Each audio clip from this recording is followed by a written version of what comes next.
Oi pessoal, tudo bem com vocês? Mais uma aula aqui no nosso canal. A gente vai ver agora sobre as características dos seres vivos, tá? Meu nome é Danúbia, eu sou professora de biologia, espero ajudar vocês. Bom, a gente aprende quando é bem pequenininho que as características dos seres vivos é nascer, crescer, reproduzir e morrer. Mas o que é a vida? O que faz desenvolver um organismo, um indivíduo? Quais são as características desse ser vivo? Então, todo ser vivo, ele é formado, tá? Por moléculas, por átomos. Esses átomos, como carbono, hidrogênio, oxigênio, nitrogênio, que são os constituintes básicos aí do ser vivo. Também a gente vai encontrar fósforo e enxofre. Eles vão se unir e vão formar moléculas, como as proteínas, por exemplo. E essa composição aí é que vai dar origem a um indivíduo. Outra característica são as células. Todo ser vivo ele é formado por célula, com exceção do vírus, que aí é outra questão, né? Então, as células, os seres vivos, eles podem ter uma única célula, que eles vão ser chamados de unicelulares, ou muitas células que são chamados de pluricelulares. Um exemplo aí de indivíduo unicelular, a gente tem as bactérias, e pluricelulares a gente tem os animais, as plantas, incluindo a gente, tá? Material genético. Todo ser vivo, todo ele vai ter um material genético. Esse material genético, ele vai ser responsável por transmitir as características de um ser vivo de geração para geração, que a gente chama aí de hereditariedade, e também controlar as atividades realizadas pela célula, tá? Pelo organismo. Então, o material genético, ele é formado por dois tipos de ácidos nucleicos, o DNA e o RNA, certo? O metabolismo. Esse metabolismo são todas as reações que ocorrem no interior das células, tá? Reações químicas que são necessárias para manter aí as mais variadas funções e também obter energia.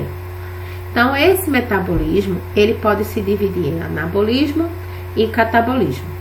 No anabolismo, ele vai unir moléculas simples, certo? Para formar uma molécula maior.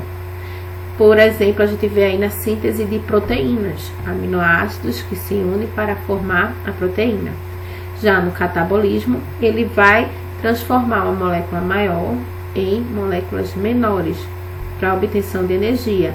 Então, por exemplo, eu tomei café, comi um sanduichinho, esse sanduichinho vai ser metabolizado no interior da célula, vai ser quebrado aí a glicose que tem lá no meu sanduíche, ela vai ser quebrada, vai ser transformada em outra molécula com piruvato para produzir energia. Então, o metabolismo são reações químicas que ocorrem no interior da célula para a gente ter energia. A nutrição, ela é o organismo, a nutrição ela é responsável aí para a gente poder obter energia, certo? Então, os organismos, eles necessitam de energia e para realizar essas atividades, ela vai ser conseguida aí através da nutrição, da nossa alimentação. Então, organismos podem ser divididos aí através do critério de nutrição. Eles podem ser autotróficos, como é o caso das plantas, que produzem seu próprio alimento, né, através da fotossíntese. E os heterotróficos, que precisam adquirir essa nutrição, esse alimento, através de outro ser vivo, como a gente, como os animais, como os fungos, todos aqueles que não conseguem produzir seu próprio alimento. Reprodução, outra característica importante. Então, os seres vivos, todos são capazes de se reproduzir, tá? Gerar descendentes. Essa reprodução, ela pode ocorrer de maneira sexuada, que é quando ocorre aí a troca de material genético entre um ser vivo e outro da mesma espécie, tá? Forma sexuada. Ou de maneira assexuada, que é quando não há troca de material genético. Onde é que a gente observa essa forma assexuada? Nas bactérias, que elas vão se dividir aí, ocorrer uma divisão celular, uma mitose, e elas vão se multiplicar, formar cópias dela, formar clones, tá? Por fragmentação, que a gente vê um pedacinho de uma esponja se libera, ou de um vermezinho, uma planária, que pedacinhos dele formam outros.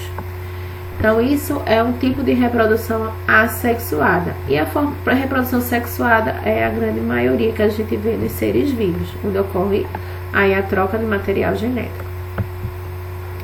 A capacidade de responder a estímulos. Os seres vivos são capazes de responder estímulos do ambiente, como essa planta aqui, carnívora, né, que responde ao estímulo do toque do inseto para se alimentar. A gente também que responde ao estímulo do frio, do calor. Uma planta que responde ao estímulo do sol, dos seus movimentos. Então, tudo isso é uma característica ser vivo.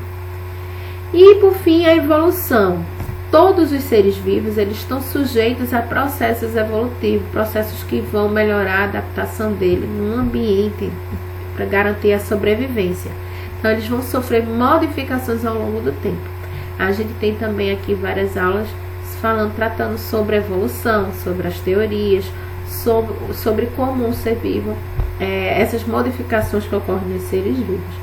Então, todas essas características que eu falei aqui para vocês, como reprodução, metabolismo, a composição química, a gente tem aula aqui sobre isso. A gente vai ver a composição química aí na bioquímica, quando a gente vai estudar os carboidratos, as proteínas.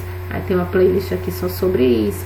A gente tem aulas de reprodução, tem aula de metabolismo, que vai tratar aí da respiração anaeróbia, da fotossíntese, da quimiossíntese, todos esses processos que ocorrem no interior da célula, de evolução. Tudo isso a gente já tem, uma série de aulas sobre isso aqui.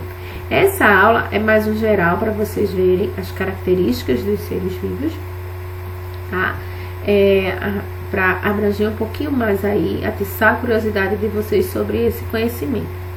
Mas, se vocês quiserem, tiverem interesse, que eu espero que tenham, é só buscar aí nas playlists as aulas mais complementares sobre esses conteúdos, tá? Então, eu espero que vocês tenham entendido, tá? Tenham tido uma boa aula. Qualquer dúvida é só entrar em contato comigo aqui. Deixo sempre meu contato aqui com vocês. E a gente se vê em breve, tá? Em uma próxima aula. Bons estudos e até mais, gente. Tchau, tchau.